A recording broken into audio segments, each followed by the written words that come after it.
The WavePoolMag podcast is made possible due to support from WavePool operators, technology providers, and the growing list of companies doing business in the surf parts space. For commercial opportunities, reach out to us at hello@wavepoolmag.com. Thank you and stay stoked.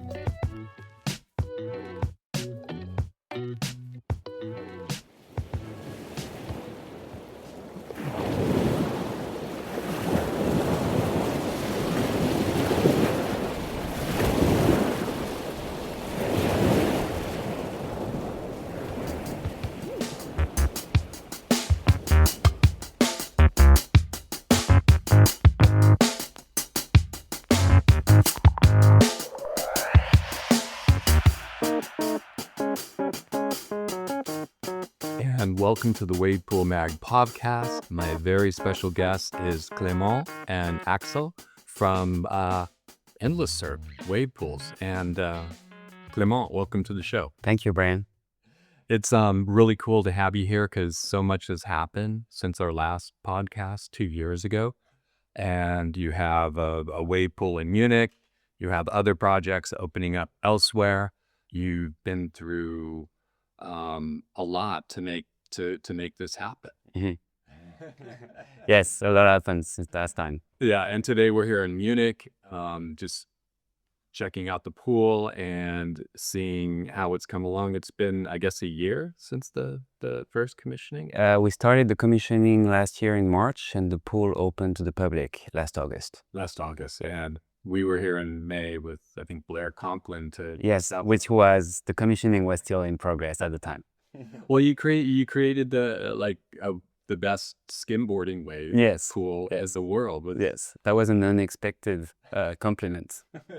It was like a happy accident. Yeah. It's always like this. We always, usually the riders are during the commissioning, and we're focusing more on the specialty wave first, and then finish to go for the public operation waves. Okay. It's always like this. Yeah, and most of the images we see from a wave pool once they open is pros doing amazing stuff, and that's just basic marketing. And the fun part also of our job is working with the pros. So yeah, well, cool. Let's give us a little history. Some people tuning in might not know your background. You've been with Endless Surf Whitewater for how long? Just give us your background. So I started to work in the wave pool industry back in 2011 with American Wave Machine at the time. So I was a different industry at the time, but that was the infancy of wave pools, pretty much. Yes, and I thought it was already a turning point in 2011, but wow. Yes. So, but yes, it was still the infancy. And so worked with American Wave Machine for 8 years. And then I started to work with Endless when I was hired by Whitewater and / Endless Surf, because it's the same company, to design Endless Surf. So starting from scratch, and it was really cool because it gave me the opportunity to reassess some of the thinking that I had since 2011. So, and Wave Garden was about to open the Cove. We had Waco, we had KS Waveco. So a lot of pools, Surf Lakes as well. So it was a really good opportunity to reassess on the technology side to change for what we think better operation, better wave, more flexibility, and better design as well. Okay. Now, I know there's some measure of creative process to this. Is that okay to say? Because it's very much engineering, very much pushing water. Yes. Is there a point where you have to think outside the box, or you have to kind of let your consciousness go and tap into something else? Or am I mad this up? No, for some parts, you're completely right. I mean, the design of the herd shape that was really a creative process. So I was envisioning basically the middle being like kind of an island where So the pool was designed with to maximize the number of waves and the occupancy. So we already had the split peak in mind right away, and the middle of the hertz was the idea, and I have some photos of this, is an island where the wave is actually wrapping around and reforming on the side to the shore. And this is, then of course we simulated with CFD, but the design starts through a creative process. And Yes. then that comes from wherever great ideas come from, out there in the ether. Yes, exactly, and inspired by nature and stuff like this. Yes. Oh, that's Yeah. awesome. And then, so let's move to, I remember for years we just had animations and diagrams. And then we had the actual pool here in Munich. And what was it like going from, computer design to an actual physical pool? Was that, I know there were some elements of like, oh my God, it's here. Yes. But there also had to be some other elements of like, wow, it's real now. We can't break the concrete and change anything. Yes. Well, I've always been a believer of CFD and let's say law of physics design tools. So that's what we're working with. CFD for the waves and the current, and then basically the law of physics to monitor what's happening in the mechanical room. So you can be really accurate if you're taking the right assumption and not forgetting to take some variables in the mix. If you, and that's probably like assumption and not forgetting anything is to put in your model is the hardest part, and that's what is the most stressful. Did I forget something? My assumption right, or is that too narrow or too broad? So yeah, that's the stressful part about it. So how do you, I have to ask, how do you handle stress? I mean, because you're designing it, there's so much pressure on you. And it's not like, oh, I messed up a batch of cookies. I'm going to throw them out. It's like millions and millions of dollars of poured concrete, pneumatic chambers. Like, how do you deal with the stress of that? It's a good question. How I manage to do it is by being 100% sure that the model I'm using is completely right. That's the only way I can relieve stress. I want to make sure, so that's something that I do all the time, is how can I compare the results that I have on my CFD models or on the model we developed internally to design what's happening in the mechanical room with some data we can have on site. So, and sometimes you can compare two simulation tools as well. And if they're saying the same thing, then you know that you're probably right, because it's two different approach. And then for the rest, because we didn't have a pool, we actually did some validation of the model on a small pneumatic wave pool. So a prototype? No, not a prototype, just a pool that WireWire had built a really long time ago. Tiny wave pool for kids. But we went there and changed our design and changed the CFD to model this pool and actually validate so that was a first step of validation. Not full scale, but it's still considered as full scale. But and then we built a prototype of one caisson in Myrta, and that was another round of validation. So once you had the caisson pushing out waves, you were able to get your measurements to use CFD and extrapolate that into many chambers. Exactly. When I saw so we had a bunch of sensors, temperature, pressure, everything. Every time I can put a sensor somewhere, it's not for the machine itself, but it's to better understand, to feed the CFD model and the design model. I'm doing it because it's really valuable. And when I saw the first results at the Myrta caisson, even if it was just wire going up and down, but when I saw wire movement, when I saw the pressure curves, the curves I knew already from my model. So that was first. I was here was a big relief as well. Okay. And the other important thing too, to relieve stress is to not be the only one, taking the assumption or being just one person.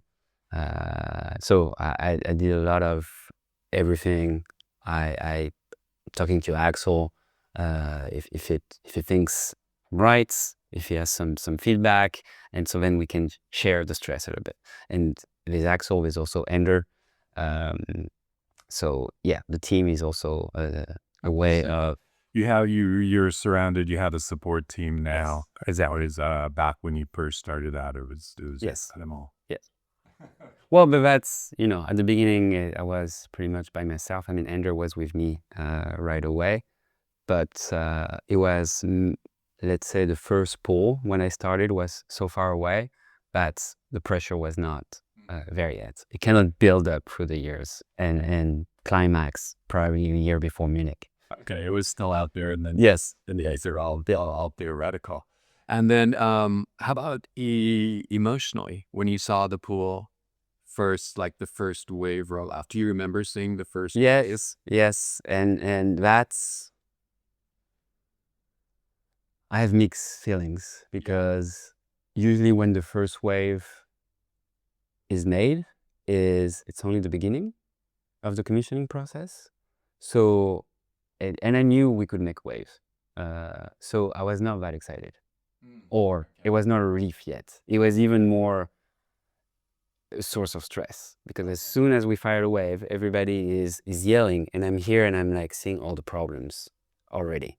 So the first wave rolls out, and you just see what I was just changed. I was just dead quiet and say, how I'm gonna fix this. This is gonna be a problem? And so yes, so It went into work mode. yes, exactly. Yeah. Okay. I was during the commission process. I was really quiet. Needed to be on the side and just walk around and just think. It's very stressful. Yeah. Okay.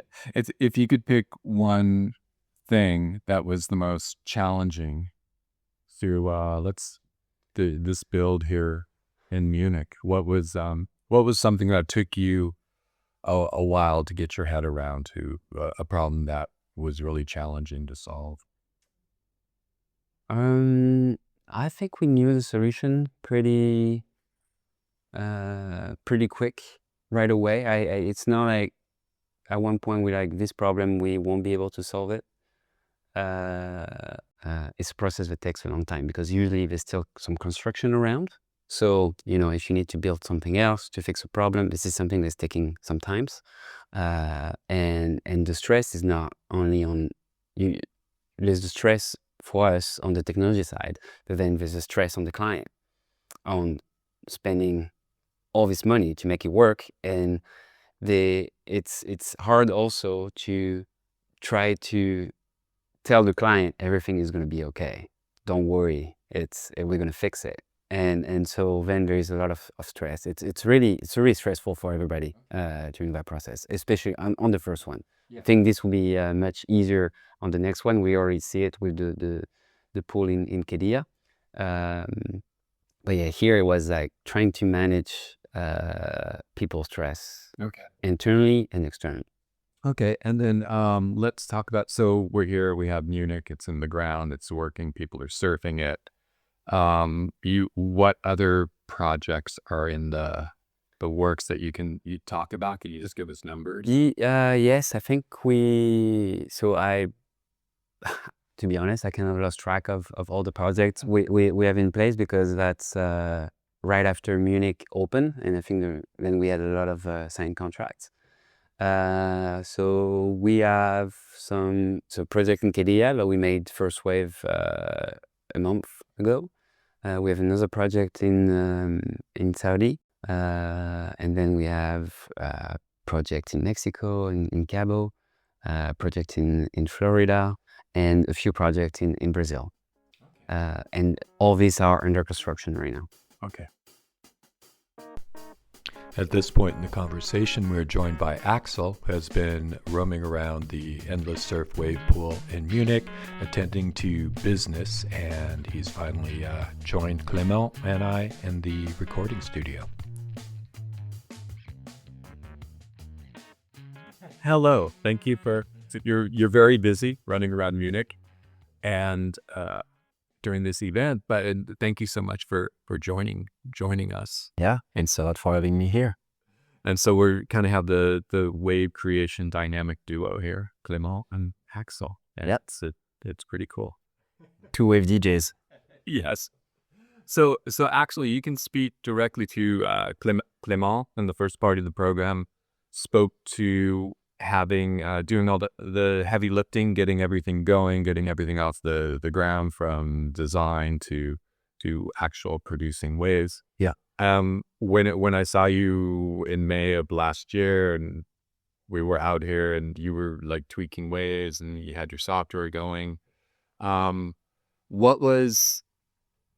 you ready for that, or were you just kind of thrown into it? Like you're the new kid on the team and you're like, okay, tweak these waves. Okay, very good one. It's we were ready, not ready. It's very simple and boring question, boring answer. But it's been like 3 years before that we've been working on the computers and refining simulation tools, working on CFD, like all those stuff that helped us not only to design the product, but also to make sure that when we will be there, like on the ground, the field, starting to make wave, we have everything as flexible as possible to play with. And that's kind of what happened. So in a sense, yes, we were prepared because we knew we would have everything to tweak.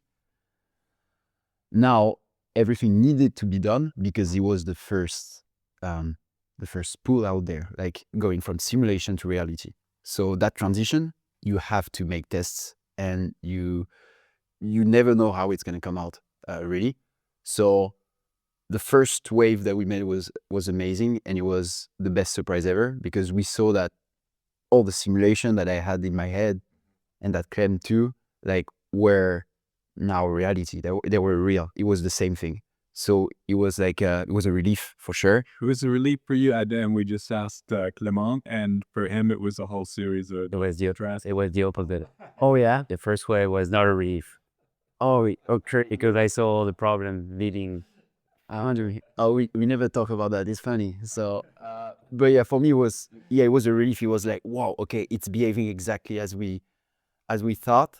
And there's a bunch of things in simulation that it's hard to do, like starting to messing up with the sections and see what they're producing in terms of surfability.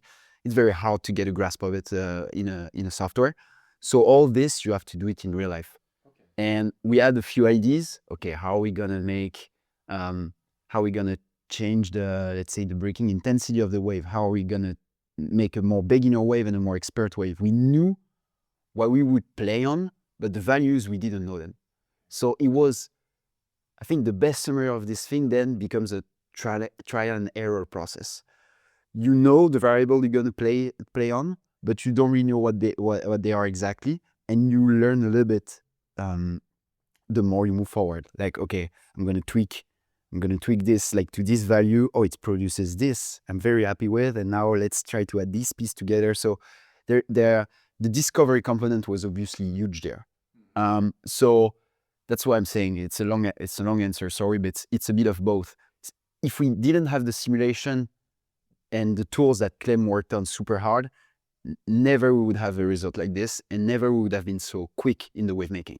Okay. But on the other hand, being on the field that many days, because we spent a lot of time on site, almost I would say 6 months. That's what I not told him. And sorry, I'm repeating it. No, repeating it is fine. It sounds pretty crazy. And so this part had also to happen. Like the field component had to be like a long one, so we could test and like compare to simulation and see how it turns out in the lagoon. Because again, as I said, it's really an important point for me. But you cannot really judge the surfability of the wave in simulation. It's tough. Like there are a lot of things that you have to see on the field, and you see it visually, but also it's different when a surfer is on it. Like a huge amount of time that I thought that the wave would be really good. And when you put a surfer on it, it's like, hey, the takeoff is too hard, or this section is too mellow. And I'm like, oh, come on, like you're joking. It must not be true. And when I get in the water, I'm like, oh, they were right. So like it's really subjective. All this thing is subjective, and you have to judge it visually with the feedback from surfers that know what they are doing, and sometimes with yourself too, because like you have to feel it too. Like it's No, I remember that watching the waves come through, and you working with Blair Conklin and having he wanted an air section, and with Leon through too, and it's like the first one you tried, like the little side wave came out too soon. exactly. So it was like there was the wave behind it and the other one, and for me watching that was like an aha moment. It's like, oh wow, it doesn't just, it looks so easy when you look at the Instagram clip with the wedgie ON section. So what was your process with that to create something like an airwave? Clément is looking at me because I cannot reveal much. Otherwise, no, it's the process. In general, like let's take the example of the airwave. Again, the role of like knowing the technology and what we can do with it is super important. So I know the parameters I can play on, and I know them well because we made sure with Clément that they give us all the flexibility on the wave making, like all of them, like the caisson motions, like all the patents that we have, like all how we design the system. We made sure that we can have the maximum range of flexibility on the wave making, basically. So first, it's knowing the system well and what I can do with it. Okay, and then it's highly relying on the feedback of the surfer. And then you start also making trials, and you'll be like, okay, what happened if I start making this and this? With Clément, sometimes it was like me sending him messages like, oh, can you send me a new profile or new stuff? And he's like, okay, I did this for you, like kind of the mad genius, like, and he sent me like a couple of numbers. Try that one and tell me how it works. Exactly. So with these files or equations or No, it's just the result of equation into a file that we can import into the machine. that's crazy. And so that was it. Like I think it was. I was giving. Sorry, it's not even it's not a wave. Like we're not importing a wave. No, it's like we importing caisson motion. It's very granular and then very granular. Okay. And so the idea was like I was on the field most of the time and gathering feedback from the surfer and starting to play with the tool that I had, like a James Bond. And you always had a guy behind that is making new tools, right? And that was Clem. Like he was making all those numbers. Like that's a poor analogy. Sorry for that. But I felt like that because he was sending me new ones. And he was like, oh, try this one. Yeah. And I was like, okay, let's see. And I was seeing what it does in the water, and all the guys were like, what? Like really? Like do that again? And then we obviously tweak it. It's never, honestly, we never had like a perfect 100% like in the making. Maybe yesterday was good one. Yesterday we made some new waves that we tried Acadia because we have a little more time and working on this profile. And we actually tried it yesterday, and we're like, oh, that works pretty well. So do you remember something coming through and deploying that in the pool and just being like, oh, that's it, I will, and then how do you name it? So you can reference the future. Oh yeah, I mean, you can talk about the first naming that we completely removed. The first what, sir? The spicy. Oh wow. Okay. Oh yeah, that is good. It is good. That didn't work well. That's a fun story. So we were back in the commissioning, and we were like, like kids playing with a new tool and discovering all those waves and stuff. And we're like, hey, we have to come up with something. Like we are reinventing the wheel in a sense. Like there are new waves, new patterns. We can do so many stuff. How are we gonna name them? And like all those pools out there, they have a name for the levels, like intermediate, progressive, and I don't know what. Why they thought about it? It came from, we made some wave and oh, this one is spicy. Oh yeah, it would also. And so then they start to look at spice level and start to And we're like the wave, like different spice levels and different names, like, and we're like, okay, let's take the pepper scale, like the Scoville scale, like I start to name the wave like this. And then it was so funny because it was not anymore saying to the surf town guys like, hey guys, like what do you want as a wave? And they wouldn't say an advance, they would say I want the habanero, like I want the I want the yes. I want the like whatever, the green pepper, like for the beginner. And like then Clem arrived with like, because they were like, guys, I don't think it's professional enough. No, it's not even the professional. It's like, I don't understand anything. Like I arrive and it's like, well, what is the orange habanero? Because nobody know, like, I just looked at the scale, you know, like nobody knows that the Carolina Reaper is the maximum. So like, The naming is a difficult. It is. No, but I get that because I've been to the museum in Espelette. oh yeah, true, in the Basque Country. Yeah, but and it's like, okay, the Piment Espelette, that's level 4, and then yes, it goes out. Carolina Reaper is number 10. So I get that, but yeah, had you not been too familiar with peppers, that would be very Well, abstract. exactly. And we can create so many waves that at the end we have like 30, 40 different names. So it's like, if you don't, that's why when I arrive at like, let's do something simple that everybody can understand within the team.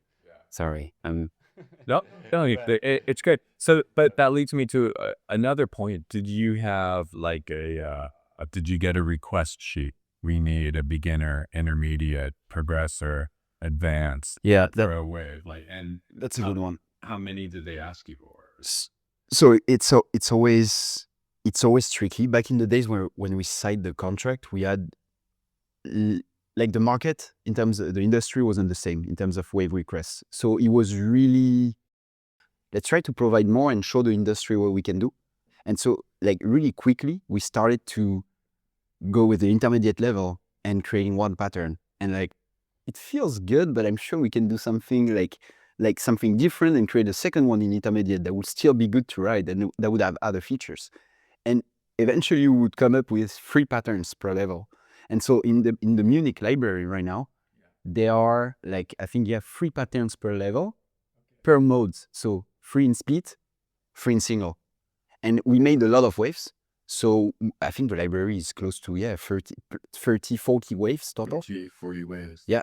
Not counting the custom one that are made with the pros, Mick Fanning, Victoria Vergara, everyone. And basically, yeah, they are unfortunately right now they are not using all of them because of the public session, and that's not really the request by the surfers to have more waves variety, but it is actually a lot that we made since the start, and we are just scratching the surface. Honestly, we can make so more, like way more. Like just look at yesterday. Sorry, go ahead. Yeah. Oh, no, I was going to ask, does it ever get overwhelming? Like you're making so many waves. Yes. And so I wanted to ask, did you keep track? Do you know how many waves you experimented with? And then also how your process for filtering, for editing down. It's honestly, it's a very good one. And I think with flexibility and wave variety, as much as we have, that's going to be the problem we're going to face to make the right selection. And like, which one do you keep under like the official naming, and which one is like kind of the spicy one that you will not offer to the regular client, but keep it for something else. Like as for instance, yesterday, again, we in 1 hour 30 with the pros in the water, we made like 3 different waves. One is like the barrel long, one is like a barrel ending slabby, and one is a barrel to air. Which one do you keep? Like which one is going to have a value on the market, and which one are you keep for the pros that are going to come next time in 2 weeks, for example? Wow. It's you don't really know, and for now we didn't decide, so that it's still named Ossegor, and Ossegor slab into software, you know? Because I was making it with Killian, with KG, and like, you know, was like, let's give the first name I thought about. It was this, because they served that slab there. It seems there would be some saturation point. I mean, you guys are really intelligent and you have capacity to remember a lot of things. Is there some step that you forget? Yeah. Forgot it with? Yeah, for example, yesterday I saw in the library White Lightning 1. That's the wave we make with Mick Fanning. I couldn't remember what it was. I played it, And I was like, okay, that's what he was like. Okay. And then, okay, let's move on. And if you don't keep track, and it's the same thing with the simulation, or the wave making. If you don't keep track of what you've done, then you go back in circle. And you do the same thing. You work on something you worked on a couple of years ago. And then like, wait, that sounds familiar. Oh yeah, I've done it before. Oh, okay. Just spent all this time and I could just have, so we're keeping logs of what we do because we learned it the hard way. That's what I was going to ask. Do you have like a spreadsheet in Google Docs or handwritten notepads? Honestly, it's all in the software. Like we can add a description to it. Okay. So usually we fill that in. Yeah. And just to add one thing that, now we're probably going to talk about something else.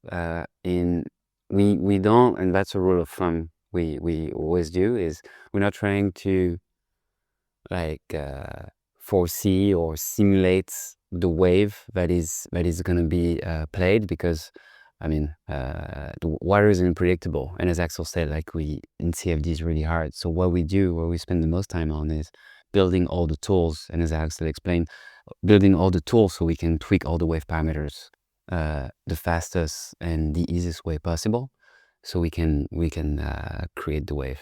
So, and that's why we don't do reef. That's why we don't. So spending a lot of time in the technology to be able to control every parameters of the wave. That's why we work the most on. So that transitions nicely into scaling up.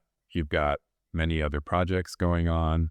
How is it like you need more than one Clément and Axel? And Axel, you're going to another project next? Mm-hmm.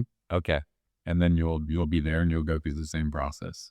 Yeah, and for the story as well, like I guess the time spent on site will not have to be as important as Munich. I was saying just earlier that we did almost like 6 months there. Like in the next one, for example, not sure if we have the right to reveal the name. Gilia? Yeah. Otherwise we remove it. Yeah, so in the next project in Kilia, we were there last week, and we spent a few days there, and it's crazy how far we got, in the sense that we got there and load the new software. That is, I would say, even a new version, a little bit improved from what we have in Munich, and we made the wave library from scratch in less than 2 days. In 2 days? In less than 2 days, yeah. So in a few hours. So what took you 6 months? 6 months here took you 2 days. Yes. Well, So yeah, from scratch, I'm saying, yeah. Because we had to redo some of the patterns. The reason is again, the software was made differently, and I cannot remember on top of my head like all the profiles, the caisson motion that we are using. So like we had to do it from scratch, and because also Clem did some magic, and we wanted to try some new stuff, because he gave me some new tools. So I was like, okay, let's try to use them and see what they do. And it was a very good surprise again. So basically we redid all the process, but we came up with 15 waves that are ready to be operated in Kilia in less than 2 days of work. So we spend a lot of time making sure that the tech is doing the best we can, and we have to improvise a little bit and making sure it's reliable. And so that took quite some time. And then the process of understanding how everything works and how we can, if we change a parameter, how does it affect the wave, that was another long process. But now that we re-understand that, and the technology also, the hardware part is well understood, now the process is much faster, as Axel said. So yes, there's going to be a component of us getting there, importing libraries and stuff. But honestly, the more we move forward, and the more we will be able to test new things. For example, like on 7 days of work in Kilia, I think we dedicated 2 of them, or 3 of them, on importing the whole thing. And because basically 2 days of wave making, plus then you create them in sets and you see how it behaves. And we really found the same thing as Munich. So we were like, okay, that's a box ticked, I would say. And from there, we were able to use that extra time to make experiments. And that's where we came up with that new wave, that barrel wave, that then we re-imported in Munich, and we spent the next, the last like hour or hour and a half to work on. So like, I would say that in the future, in the new project, the more we move forward, the more we have saved the waves that we know, that we understand, and we'll be able to focus on new things and push the boundaries even more of like wave making and stuff like that. So for us, it's good because it's not only commissioning a ride as we did in the past. There is this component always of, okay, let's import what we know. Okay, these are the waves that are working. They're going to be part of the library. Now let's tweak even more. Like let's work. Let's make new patterns. Like let's move forward and push the boundary of that sport. So that's what's going to make the future exciting for us and for all the parks that we're going to open, I'm sure. Yeah, that's fascinating. And you, Munich is 34 caisson. Yes. Cadilla is 32. Small models. And you have some 48 caisson. What's in the works? So Mexico is Cabo is 48. And in doing that, in upscaling, will you have to start the wave making process from scratch because it's bigger? That's a good one. I've been answering some of our clients, and my answer would be, let's take the example of a single peak wave, the one that everyone loves, like from one end to the other. In Munich, it's 34 caisson. If you go on a 48, you take those, imagine, let me take the barrel wave. We're going to take those 34 caisson and plug them in the first 34 caisson of the 48 model. And then it's like, hey, what do you want to do with the rest? Do you want to keep on going with the barrel? Do you want to add an air section? Do you want to now revert back to a turn same section? wave, just longer. Yeah. So that's what I'm saying when it's not from scratch. That's why it's going to be more like even more exploratory as we move forward. And basically, in every new park, if you have more caisson, we're not going from scratch. We're starting from the wave that we know, and then it's a matter of adding new stuff. You give us more caisson, so we can do magic. We can do make the barrel longer. We can add the air section. Like it's really that's the exciting part, and that's why I think you're gonna have value in opening always new parks, everywhere. Like, and honestly, even if you don't have. That's a point I'd like to make, and I'd like to mention. How we're gonna keep all those waves and parks exciting, no matter the size of the park, no matter the number of the caisson. It could be like, okay, if I'm opening another 36, but now in the Middle East, how is it gonna compare with Munich? Basically, when we do the wave library, most of the time, so you saw the waves that we made here yesterday. We made them in Munich. Okay, so right now they are in the library of Munich. But tomorrow, if we go to Kilia or in the Middle East with the same size model, we're going to make new waves. We're going to make other waves because there will be other athletes, and we're going to work on some more stuff. Now, what do we do with the waves? Maybe the park is going to say, I want to keep them in Kilia. And Munich is going to say, I want to keep the wave in Munich. So now, you're not only surfing like an endless surf pool. You're surfing Surftown Munich break, or you're surfing Kilia break. Yes, they are ES technology, but because the wave variety is so different, and it depends on the place and on the people you've been making them with, you're not surfing essentially the same break. So in the sense, that's where for me the technology is very interesting. It's like you're not surfing an ES, you're surfing a break.